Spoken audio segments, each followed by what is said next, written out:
प्रभू येशू ख्रिस्ताच्या सर्वश्रेष्ठ नामात आपणांस अभिवादन. पवित्र शास्त्र बायबलमध्ये 73व्या स्तोत्राच्या 9व्या वचनात स्तोत्रकर्ता असाफ दुर्जनांबद्दल असे म्हणतो, ते आपले तोंड आकाशापर्यंत पोचवितात, त्यांची जीभ जगभर मिरविते. जीभ आम्हाला अन्नाची चव ओळखण्यास व अन्न सेवनात मदत करते. महत्त्वाचे म्हणजे ती आम्हाला बोलण्यासाठी मदत करते. तसं पाहिलं तर आमच्या शरीरातील जवळजवळ सर्वच अवयव ठराविक वेळ काम केल्यावर थकतात. मात्र जिभेचे तसे नाही. जीभ बोलताना थकत नाही व बऱ्याचदा नियंत्रितही होत नाही. फुशारकी मारताना, खोटे बोलताना, कोणाला रागवताना अथवा अपमानित करताना मनुष्याचे जिभेवरचे नियंत्रण सुटते व त्यांना त्याचा भयंकर परिणाम भोगावा लागतो. वचन सांगते, जिभेच्या हाती मृत्यू व जीवन ही आहेत. तिची आवड धरणारे तिचे फळ भोगतात. नाबाल नावाचा एक अत्यंत सधन मनुष्य होता. त्याच्याकडे 3000 मेंढरे व 1000 बकऱ्या होत्या. तो आपल्या मेंढ्यांची लोकर कातरीत होता. तो त्याच्यासाठी आनंदाचा दिवस होता. तेव्हा दावीद नावाच्या एका प्रसिद्ध योद्ध्याने रानात भटकत असता नाबालाकडे त्याच्या हितचिंतनाचा संदेश पाठविला व त्याने अतिशय नम्रपणे त्याच्यासोबतच्या माणसांसाठी अन्न मागितले. नाबाल त्याच्या नावाच्या अर्थाप्रमाणेच मूर्ख होता.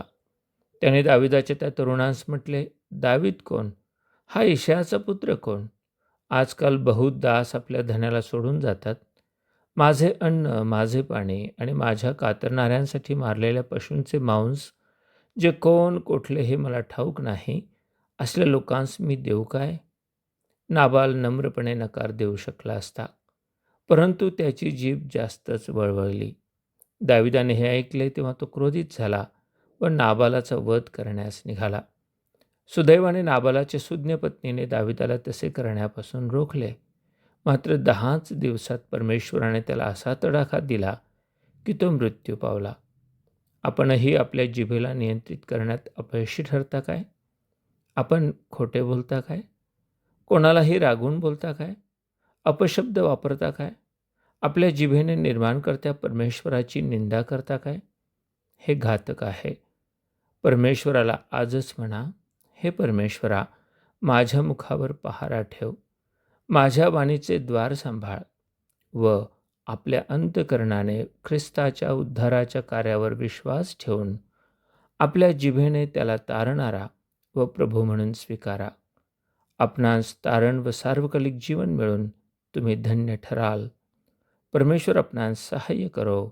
धन्यवाद. सुचेना आम्हाला नावांची